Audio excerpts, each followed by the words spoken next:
Olá, galera. Eu sou a pastora Larissa Raira. Estou aqui com meu irmão Júnior. e hoje, no nosso episódio do podcast Mais um Passo, nós vamos abordar com vocês a carta de Filemon. Já quero avisar que ela é carta de capítulo único, tem 25 versículos e nós não vamos abordar todos, né, Júnior? Isso mesmo. Vamos ressaltar só alguns pontos principais. Exatamente.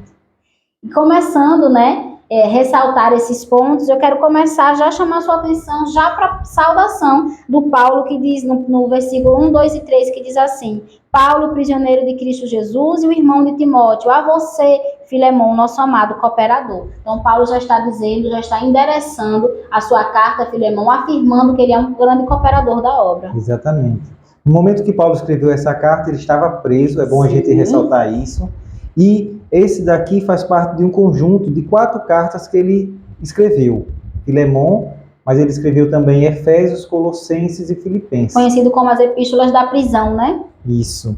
E também vamos ressaltar o seguinte: Filemon morava na cidade de Colossos. Então essa carta aqui tem uma ligação muito forte com a carta de Colossenses. E foi até muito próximo a escrita dela, né? Provavelmente no mesmo tempo. Sim, provavelmente sim. A sua irmã Áfia, a Arquipo, nosso companheiro de lutas, e a igreja que se reúne com você em sua casa. Pronto. Aqui Paulo começa se apresentando no capítulo 1 como prisioneiro. Na carta de Colossenses ele se apresentou como um apóstolo. E o termo prisioneiro de Cristo aqui traz para a gente 2 lições. A primeira, Paulo se apresentando como prisioneiro, não imputava, prisioneiro de Cristo, ele não imputava nem aos judeus, nem aos romanos a sua situação como preso. Ele sabia exatamente que tudo ali estava sob a direção de Cristo. E também quando ele fala Áfia e o outro nome que ele cita aqui, Arquipo, a gente sabe hoje que Áfia era a esposa de Filemon e Arquipo o seu filho. Arquipo estava à frente da igreja na cidade de Colosso. Essa igreja se reunia na casa de Filemon, enquanto Epáfras, que foi o fundador daquela igreja, saiu para encontrar Paulo lá na prisão. Arquipo ficou à frente da igreja que se reunia na casa de Filemon. Então a gente vê que Filemon era um homem de posses, que encontrou o evangelho e agora era um colaborador do evangelho, porque a igreja se reunia em sua casa. E o filho dele estando à frente, ele cedendo apenas a casa, já mostra que de alguma forma ele estava também cooperando, não necessariamente estando à frente, porque ele deixou à frente o filho dele, o Arquipo. E o terceiro versículo diz assim: a vocês, graça e paz da parte de Deus nosso Pai e do Senhor Jesus Cristo. Porque embora essa carta seja endereçada a Filemon, é endereçada também à igreja que se reúne na casa dele. Então Paulo usa essa expressão a vocês, a todos vocês, porque naquele tempo as cartas eram lidas na igreja para todas as pessoas enquanto elas se reuniam. Elas eram lidas como um sermão, né, Júnior, ali na frente daquela igreja que se reunia nas casas. Isso é maravilhoso. Passamos agora ao versículo 8, que diz assim: por isso mesmo, tendo em Cristo plena liberdade para mandar que você cumpra o seu dever. Exatamente. Paulo tinha uma autoridade dada por Cristo por ser apóstolo. Isso. Então ele podia mandar que Filemon fizesse o seu dever. O dever a gente vai ver aqui que Paulo vai fazer uma súplica em favor de Onésimo. Mas aqui ele espera que Filemon atenda ao seu pedido não pela autoridade apostólica, e sim pelo amor que Filemon tem, tanto por Paulo quanto pelos demais santos. Porque no versículo acima, ele diz o seguinte, que ele ouvia falar da fé em Jesus que Filemon tinha, e também do seu amor para com todos os santos. Então, em nome desse amor, ele ouvia falar que Filemon tinha, que Paulo vai fazer o seu pedido. E aqui também tem 2 relações importantes. Primeiro, a fé com Jesus, a fé em Jesus de Filemon, e segundo, o amor com todos os santos. Então, a gente vê aqui que ele ama a Deus e ama seu próximo. Ele expressa a fé dele através do amor para com todos os santos. E ele expressa a fé dele da maneira mais ideal, né, Júnior? Porque ele expressa a fé dele de acordo com o amor que ele tem para Jesus e o amor com os santos. O que isso me lembra? O que Jesus resumiu toda a lei. Ame a Deus e ame o seu próximo. Grande lição Filemon nos deixou. E aí, o que o Júnior falou, que ele preferiu ir pelo amor, ele preferiu usar do amor para fazer esse pedido, ele deixa bem claro essa ideologia dele de falar assim no 9, né, que a gente leu até o 8, mas ele explica muito bem no 9. Eu prefiro fazer um apelo com base no amor. Eu, Paulo, já velho e agora também prisioneiro de Cristo Jesus. E aqui no 9 ele repete esse termo, prisioneiro de Cristo Jesus. Ele quer deixar isso bem marcado. Isso, bem enfatizado. Porque ele entende que ser prisioneiro faz parte da sua missão apostólica. Ele não passa isso, como o Júnior falou, ele não atribui a nenhuma outra razão, mas também a gente não sente um peso quando Paulo fala assim. Exatamente. Embora a gente, na nossa condição atual, a gente imagine, ser prisioneiro, a perseguição da igreja, não. A gente sempre vê Paulo nos ensinando como ser prisioneiro de Cristo fazia parte da sua missão. Isso. E aí, vai, Júnior. Posso ler aqui o 10, Sim. O 10 faz bem assim. Fala bem assim. Apelo em favor do meu filho Onésimo, que gerei enquanto estava preso. Tem uma versão que ele fala um pouco mais, assim, de uma forma bem mais... Como é que eu posso dizer, Júnior? Mais enfatizado. Ele, assim, filho das minhas algemas, né? Mas... Pode falar, Júnior. A questão aqui que chama a atenção é que Onésimo é filho de Paulo. Então, Paulo encontra Onésimo lá em Roma. Provavelmente, Onésimo foge da casa de Filemon, se dirige a Roma, porque Roma era uma grande cidade. Os historiadores dizem que nesse tempo ela podia ter cerca de 1 milhão de pessoas. Tinha muitos escravos, né? Quase 60, eu já vi historiadores falando de 60 a 90% da população de escravos. E Onésimo foge para essa cidade. Talvez ele pensava que ia ficar ali sem ser descoberto. Espalhado no meio da multidão. No meio de muitos. Mas ele encontra Paulo na prisão, e por isso Paulo diz que gerei no meio das algemas, né? Gerei minhas algemas, gerei enquanto eu era prisioneiro. Sim. Provavelmente Onésimo ficou um tempo com Paulo. E aí Paulo evangeliza Onésimo e agora já o considera não mais como um fugitivo. Agora ele considera Onésimo como um filho. E essa palavra filho é uma das palavras que ele usa para que Filemon perceba a mudança que ocorreu na vida de Onésimo. Ele era um escravo e agora é um filho. E a importância que Onésimo passou a ter, tanto para a vida de Paulo, porque todas essas pessoas que a gente vê Paulo se referia assim como filho, como amado, tinha importância para Paulo e para sua missão também. E a gente vê ele chamando Timóteo de filho. Timóteo foi um grande cooperador na obra. Por isso ele começou a se tornar filho. Da mesma forma foi Onésimo. E a gente vai vendo isso um pouco mais para frente. Paulo vai dizer exatamente assim, ele para mim é útil, mas eu vou te mandar. Vamos esperar só um pouquinho, a gente vai chegar lá. Porque antes disso, eu quero passar no versículo 11 para trazer aqui uma explicação e uma aplicação para mim e para sua vida. Porque Paulo disse assim, na carta, né? Ele diz, ele antes lhe era inútil, mas agora é útil, tanto para você quanto para mim. Interessante que, por que Paulo disse isso? Porque depois que ele encontrou com a palavra, ele foi mudado radicalmente, o Onésimo. E isso acontece com quem? A gente vê muito isso acontecer na minha e na sua vida. Então, ontem nós éramos inúteis, né? Porque essa relação entre Paulo, Filemon e Onésimo está aqui ilustrando de uma forma bela o papel que Cristo tem, né? Nessa relação, nessa reconciliação do Pai com a humanidade. Então, ele diz, olha, a partir de agora, ele até era inútil, ele reconhece. E agora ele passa a ser útil, tanto para você quanto para mim. Nós, quando nos encontramos com a palavra, somos transformados, né, de maneira radical, nós nos tornamos discípulos. Nós que antes estávamos no mundo perdido, nós não tínhamos nenhuma utilidade. Porque nessa ilustração entre Paulo, Filemon e Onésimo, Onésimo está representando a gente, a humanidade, né? Presa lá ao pecado, à escravidão, e antes nós éramos inúteis, como Onésimo foi um dia, mas quando eu e você fomos encontrados pela palavra, nós nos tornamos úteis. Eu vejo isso muito na minha vida. Quando eu não tinha encontrado a palavra, não havia sido transformada pela palavra, hoje que pelo Espírito Santo eu tenho encontrado esse entendimento, eu percebo que de fato eu era inútil. Porque Jesus disse que aquele que comigo não junta, espalha. Então eu estava espalhada e espalhando. Hoje, para a honra e glória do Senhor, pelo poder do Espírito Santo, eu estou ao lado de Jesus juntando. Amém. O versículo 12 é um versículo que eu gosto bastante. Ele diz o seguinte: mando-o de volta a você como se fosse o meu próprio coração. Então, Paulo já tinha usado aqui a expressão filho e agora ele usa a expressão coração. Tudo isso para mostrar a importância de um escravo, porque Onésimo nesse tempo era um escravo.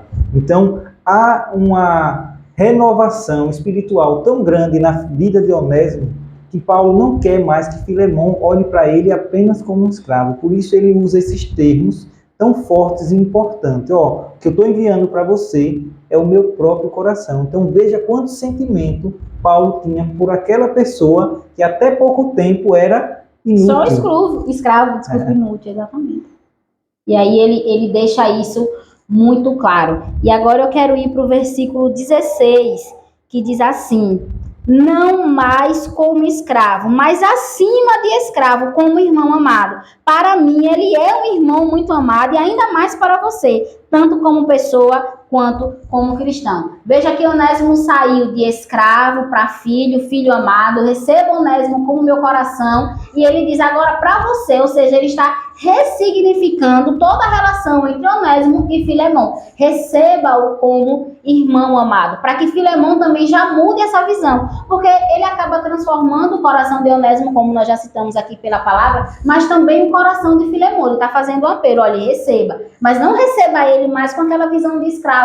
Por quê? Porque ele agora já foi transformado, ele já foi feito filho, e é assim que Deus tem nos recebido. Ele olha pra gente não mais como escravos do pecado, mas ele olha pra gente como irmão de Jesus, pois ele é primogênito entre muitos irmãos, Cristo, e Deus passa a olhar pra gente assim, porque pela obra da cruz, pelo amor que Cristo nos dedicou, ele agora chega pro pai e diz: ô pai, receba como meu irmão, eu agora me torno primogênito. E a gente vê muito bem essa ilustração na relação entre esses três. Paulo ressalta também aqui que Onésimo estava sendo para ele muito útil, que ele estava ajudando Paulo na prisão. Sim. Paulo chega a dizer assim, ó, eu queria que ele ficasse aqui para me ajudar, mas não vou fazer nada sem a sua permissão, porque eu quero que isso seja de boa vontade. Como você ressaltou muito bem, a carta está mostrando que Paulo tinha também o desejo de mudar o coração de Filemão, que ele enxergasse essa situação de outra forma. Onésimo já havia se convertido, já havia mudado, estava disposto a voltar para a casa de Filemão, mas Filemão também precisava mudar o seu coração. Ele precisava ter essa disposição para receber o Onésimo, né? Exatamente. Porque não foi só a fuga, Onésimo roubou Filemão e fugiu. Roubou talvez para ter recursos para chegar até Roma, roubou porque provavelmente vivia uma situação difícil ali, a gente não sabe o que ele roubou, quantidade, se roubou, o porquê, o provavelmente que foi, isso, né? É o que tudo indica, vamos dizer quando assim. Paulo diz bem assim, ó, receba ele como um irmão, Paulo está dizendo assim, ó, ele foi tirado de você em uma situação de escravo, ele fugiu como seu escravo, mas agora ele volta como seu irmão, e por isso ele fala o seguinte, talvez esse tempo que ele tenha ficado fora, né, longe de você, é para que ele volte agora para você para sempre, porque ele vai voltar como seu irmão. Sim. Então ele sempre vai ser seu irmão. Ele pode se afastar de você, mas essa característica de irmão, ele não vai perder mais. Então ele volta para você agora, Filemão, para sempre. E não mais como escravo. Ele até pode servir, ele volta na posição do servo, não no servo no mesmo sentido, no mesmo conceito de escravidão, mas ele volta sendo irmão para sempre, porque nós somos irmãos para sempre, né? Afinal de contas, a nossa casa é a mesma, voltamos para o mesmo Pai. E agora eu quero chamar a atenção já para o versículo 18, já se aproximando um pouco mais do final. Veja o que Paulo diz, veja como essa ilustração ela fica bem clara entre Paulo, Filemão e Onésimo, entre Deus, Cristo e nós, a humanidade. Quando Paulo diz assim, se ele o prejudicou em algo ou lhe deve alguma coisa, ponha na minha conta. Quem foi que fez isso? Jesus disse, pai, vamos fazer o seguinte, vamos sentar aqui, né? Vamos fazer o seguinte, o pecado dos meus irmãos não atribua a eles. Para nós, né? Não há mais nenhuma condenação, porque Jesus pagou a nossa conta. Foi exatamente isso que ele fez.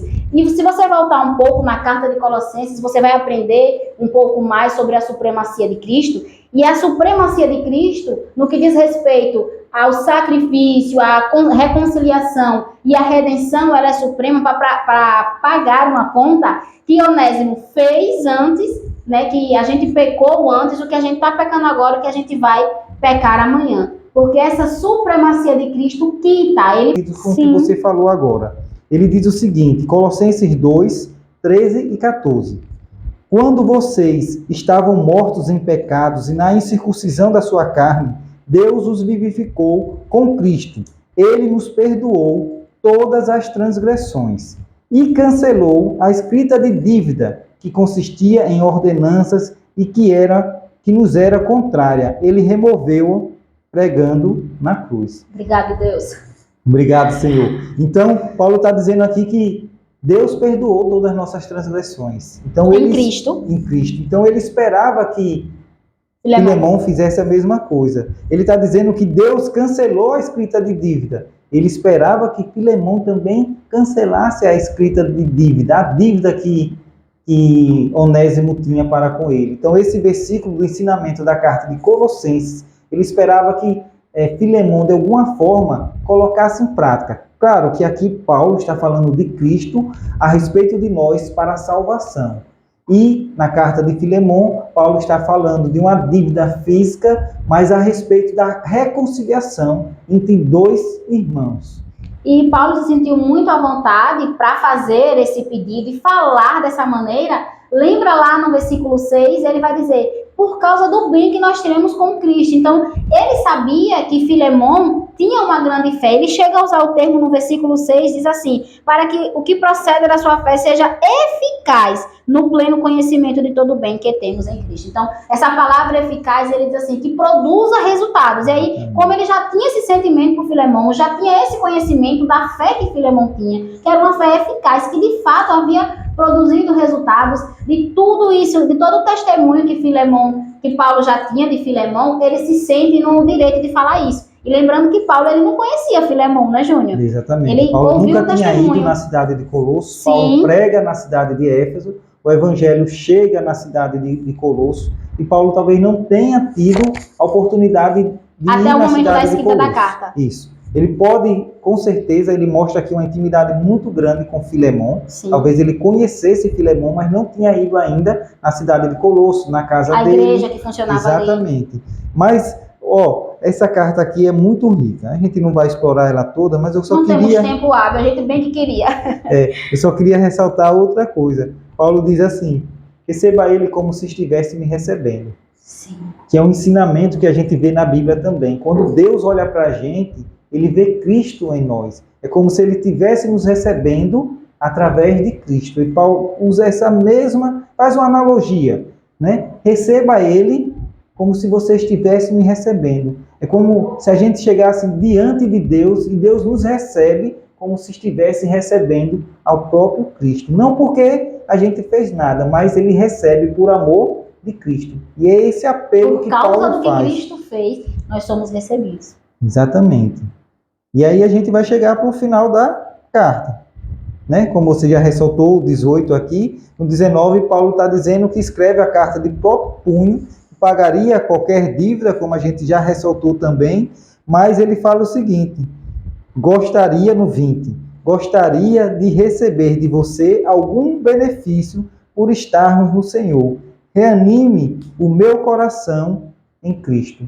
Então, Paulo já está se despedindo aqui, ele já espera, mais na frente ele vai dizer, encontrar com Filemão, né? Ele pede para que Filemão ore por ele, que ele tenha a oportunidade de se encontrar, e ele quer que esse encontro seja já reanimado pela posição que ele espera de Filemão. E ele já diz no 21, eu escrevo essa carta certo de que você me obedecerá, sabendo que fará ainda mais do que lhe peço. Uma coisa também que me chama bastante atenção aqui é o testemunho da vida de Filemão. Como tem andado o seu testemunho? O que as pessoas vão poder ter a certeza de lhe pedir? Não, eu tenho a certeza de que ali tem um cristão, ali eu tenho uma irmãzinha, um irmãozinho, como a gente costuma dizer, da igreja. É de certo que se eu for pedir uma oração, se eu for pedir uma palavra, é de certo que se eu me aproximar, ele vai me aproximar ainda mais de Cristo. Então, esse testemunho de Filemão que chegou lá, trouxe a Paulo essa certeza, como ele deixa claro, como tem andado o seu testemunho. Exatamente. Ele esperava coisas boas de Filemão por aquilo que Filemão já tinha demonstrado através da sua vida. Paulo, através dessa carta, ele mostra como o cristianismo muda e transforma a nossa sociedade, mudando o coração, tanto de servo como de senhores, tanto de mulheres como de homens, tanto de judeus como de gentios. O evangelho, ele transforma tudo. E Paulo entra em uma relação complicada, que é essa de servo e senhor, mas ele apela para o amor. Ele apela para a certeza de que um cristão verdadeiro responderia, fazendo o que ele estava pedindo e ainda muito mais. Muito mais. E essa relação, né, torna possível, essa transformação espiritual torna possível que servo e escravo vivam em unidade, em comunhão, adorando a Deus e ministrando juntos. E só mais um adendo aqui a essa carta é que você percebe, quando você lê a carta por completo, você vai perceber que em nenhum momento você vai ler a palavra perdão, mas você entende que o perdão está ali demonstrado, trabalhado de uma maneira que está dominando toda a carta. Por quê, Júnior? Porque amor é perdão. Quando a gente fala de amor, a gente está falando de perdão. Deus abençoe a sua vida. Esse foi mais um episódio. Nós contamos com você para o próximo. Compartilha, deixa o like e acompanha as nossas publicações. Vou despedir de vocês com a graça do Senhor Jesus Cristo seja com o espírito de todos vocês. Podcast Mais um Passo, andando como Jesus andou.